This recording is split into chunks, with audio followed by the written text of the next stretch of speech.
Bonjour à tous, on se retrouve aujourd'hui pour un tutoriel sur la création et l'utilisation des bibliothèques custom dans les packages ROS de Python. Lors du développement d'un projet, il est essentiel de garder son code structuré pour assurer un développement efficace.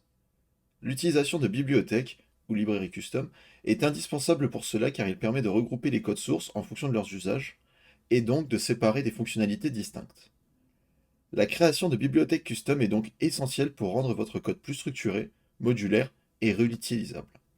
Nous allons donc voir ensemble comment créer et faire appel à une librairie custom dans les packages ROS2 Python.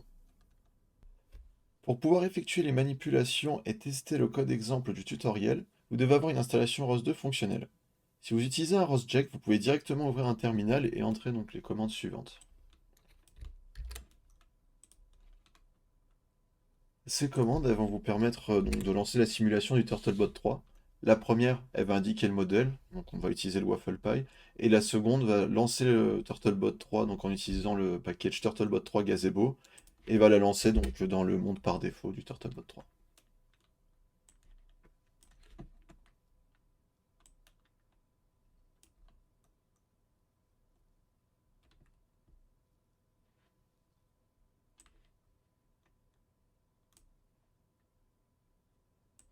Donc voilà, une fois la commande exécutée, on a Gazebo qui se lance avec le Turtlebot 3 et les différents sensors qui sont simulés. Donc ça va nous être utile par la suite parce que le code exemple, il va utiliser le topic ODOM et donc voilà, il va subscribe à ce topic. Donc on va utiliser la simulation pour avoir un flux de données réel pour tester notre code. Si vous voulez suivre le tutoriel sur votre installation locale, je vous ai mis donc les différents liens pour installer ROS2, créer un workspace pour stocker le code qu'on va écrire durant le tutoriel, et voilà, les liens vers, enfin du coup les commandes à effectuer pour installer le Turtlebot 3 avec l'ensemble des packages pour Humble. Si vous avez une autre distribution de ROS2, vous avez juste à remplacer Humble par le nom de votre distribution. Donc avec ça, normalement, vous devriez pouvoir suivre le tutoriel dans les mêmes conditions. Maintenant que l'installation et la simulation sont prêtes, on peut passer à la première étape qui est la création de la librairie. Donc on va commencer par créer un package Python qui va contenir donc cette bibliothèque. On ouvre le terminal et là on n'a qu'à lancer du coup ces commandes.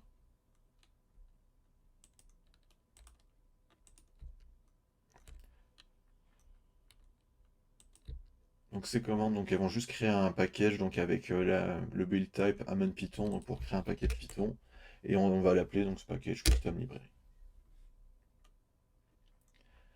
Une fois qu'on a créé ce package, on va juste créer un fichier donc, du coup qui va contenir toolbox.py. Enfin, donc ce fichier toolbox.py, ça va contenir juste la classe, donc Odometry Toolbox.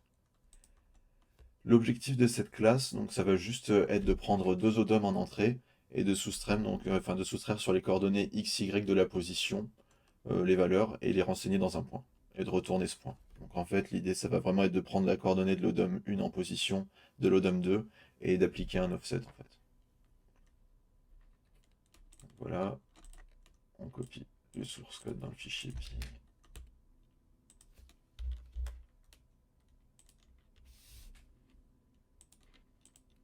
ok, une fois que c'est fait, on va juste compiler le package.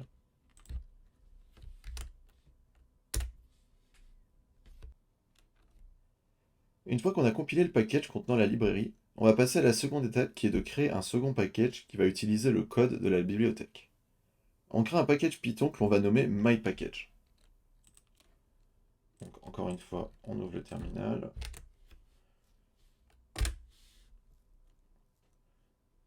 Donc voilà, on crée le package. On va créer le fichier donc, qui va contenir le node. On va l'appeler main.py. Et donc, dans ce fichier main.py, on va copier-coller le node d'exemple. Donc ce node d'exemple, donc bon, on a les imports, donc on va importer tous les messages classiques. On va importer donc la custom librairie. Donc ici, vous voyez, on a le nom du package de la custom librairie, donc custom librairie. Odom Toolbox, ça va être le nom du fichier du coup que j'avais créé précédemment, le odomtoolbox.py, et on va importer du coup le nom de la classe. Donc voilà, ça va être pour importer donc une classe spécifique dans une de nos custom librairies. Ensuite, le node, on a déclaration du subscriber sur Odom, déclaration du publisher donc, sur le topic point, donc, qui va nous permettre de publier le point une fois qu'on a le traitement. Le callback, donc, qui va être appelé à chaque fois qu'une publication est effectuée sur le topic ODOM. On récupère la première valeur donc, d'odométrie pour avoir une valeur initiale. Et ensuite, on va créer le point et utiliser la méthode de notre custom librairie qu'on a déclarée. Donc, il va prendre le dernier message reçu sur le topic ODOM et donc notre valeur initiale. Donc, le but, ça va être de faire en fait, d'appliquer un offset entre la valeur initiale lorsqu'on lance le node et la dernière ODOM obtenue, pour qu'à chaque fois du coup qu'on lance ce node, on obtienne un point, donc il commence à 0 sur les coordonnées du robot. Et une fois qu'on a obtenu donc ce point, donc qui va contenir cette nouvelle position du coup centrée sur la position de départ du robot au lancement du node, on la publie donc sur le topic point topic. Et voilà, donc c'est ce que fait le code exemple. Donc une fois le node créé, on va mettre à jour le setup.py, donc le fichier qui va permettre la configuration du package. Donc ça c'est celui créé par défaut. Nous on va avoir juste besoin donc d'ajouter la custom librairie dans les install require. Ici.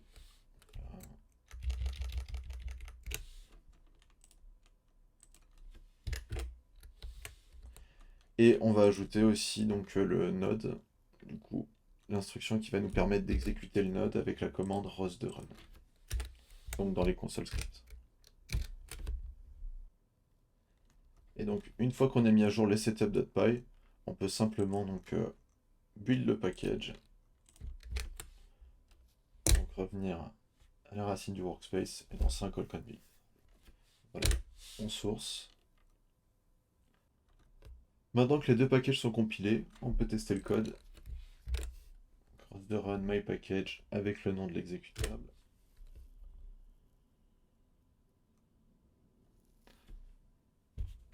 Et voilà, on obtient un print avec du coup les points de la coordonnée du robot centrés sur sa position donc de départ au lancement du node. Merci beaucoup pour le visionnage. Si vous voulez plus de contenu ROS 2, vous pouvez liker et vous abonner. Si vous avez des questions, n'hésitez pas à laisser un commentaire et à bientôt pour de prochaines vidéos.